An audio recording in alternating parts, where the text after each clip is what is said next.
Hello বন্ধুরা, প্রিয়া ইপসা কিচেনে তোমাদের সবাইকে স্বাগত। আজকে তোমাদের সাথে শেয়ার করলাম টমেটো রাইস। এই টমেটো রাইস ঘরে থাকা কিছু উপকরণ দিয়ে চটজলদি হয়ে যায় আর দুর্দান্ত খেতে লাগে।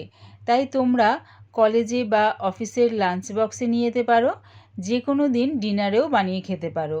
রেসিপিটা ভালো লাগলে প্লিজ আমার চ্যানেলটিকে লাইক ও সাবস্ক্রাইব করে দিও। আমি এখানে দেরাদুন চাল 3-4 বার জল পাল্টে পাল্টে ধুয়ে জলের মধ্যে 30 মিনিটের জন্য ভিজিয়ে রেখে দিয়েছিলাম। দেরাদুন চালটা জলের মধ্যে যদি 30 মিনিটের জন্য ভিজিয়ে রাখো তাহলে চালটা বেশ লম্বা লম্বা হয় আর দেখতেও বেশ ভালো লাগে। একটা পাত্রের মধ্যে গ্যাসটাকে হাই ফ্লেমে রেখে জল সমেত বসিয়ে দিয়েছিলাম। জলটা ফুটে যাওয়ার পর চালটা দিয়ে দিচ্ছি এর মধ্যে হাফ চামচ নুনটা দিয়ে ভালো করে জলের সাথে মিশিয়ে নিয়ে ভাতটা হতে দিলাম। দেখো ভাতটা আমার রেডি হয়ে গেছে, 90% মতন সেদ্ধ হয়ে গেছে। এবার এটা নামিয়ে ফ্যানটা আমি ঝরিয়ে নেব। গ্যাসটাকে হাই ফ্লেমে রেখে একটা কড়া বসিয়ে দিয়েছি। এর মধ্যে দিয়ে দিলাম 3 চামচ রিফাইন তেল আর দিলাম 1 চামচ ঘি। তোমরা চাইলে টমেটো রাইসটা শুধু ঘি দিয়েও করতে পারো। তেল আর ঘিটা একটু গরম হয়ে গেলে ফোড়নের জন্য দিলাম 2টো দারচিনি, 4-5টা লবঙ্গ, 3টে ছোটো এলাচ, দিলাম একটা তেজপাতা। এটা আমি হালকা করে ভেজে নিচ্ছি। যখন দেখবে সুন্দর একটা গন্ধ বেরোচ্ছে ফোড়নের থেকে, তখন দিয়ে দিলাম 2টো মাঝারি সাইজের পেঁয়াজ কুচি।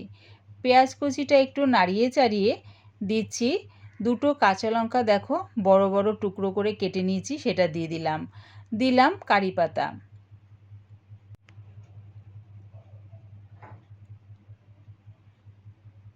কারি পাতাটা দিয়ে পেঁয়াজের সাথে ভালো করে মিশিয়ে নিয়ে পেঁয়াজটা দেখো আমি লাল লাল করে ভেজে নিয়েছি। এবারে এর মধ্যে দিয়ে দিলাম 1 চামচ আদা রসুনের পেস্টটা দিয়ে পেঁয়াজের সাথে মিশিয়ে নিয়ে আরও 1 মিনিটের মতন কষিয়ে নিলাম।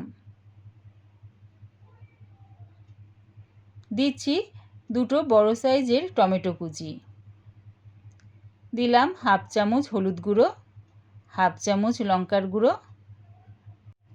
দিলাম স্বাদ অনুযায়ী নুন। সব কিছু আবারও আমি 2 মিনিটের জন্য কষিয়ে নেব। কষিয়ে গ্যাসটাকে একদম লোতে করে চাপা দিয়ে এটা হতে দেব। তাহলে কি হবে, টমেটোটা একদম নরম হয়ে যাবে আর মশলাটাও কষানো হয়ে যাবে। দেখো টমেটোটা একদম নরম হয়ে গেছে আর মশলাটাও আমার কষানো হয়ে গেছে। দিয়ে দিলাম দেরাদুন রাইসটা, দিচ্ছি 1 মুঠ ধনেপাতা কুচি। এবারে রাইসটা আমি সব মশলার সাথে ভালো করে মিশিয়ে নেব। একবার আমার মতন করে এই রকম টমেটো রাইস বানিয়ে দেখো, আশা করছি বেশ ভালো লাগবে। খুব তাড়াতাড়িও হয়ে যায় এটা, যে কোনো দিন রাত্রের বেলা এটা বানিয়ে খেতে পারো। আর কমেন্টের মাধ্যমে জানিও কেমন হয়েছে। রেডি হয়ে গেছে আমার টমেটো রাইস। আমার এই রেসিপিটা পুরো দেখার জন্যে প্রিয়া ইপসা কিচেনের থেকে তোমাদের সবাইকে অনেক ভালোবাসা রইল। এই টমেটো রাইস রেসিপিটা ভালো লাগলে প্লিজ আমার চ্যানেলটিকে সাবস্ক্রাইব করে দিও।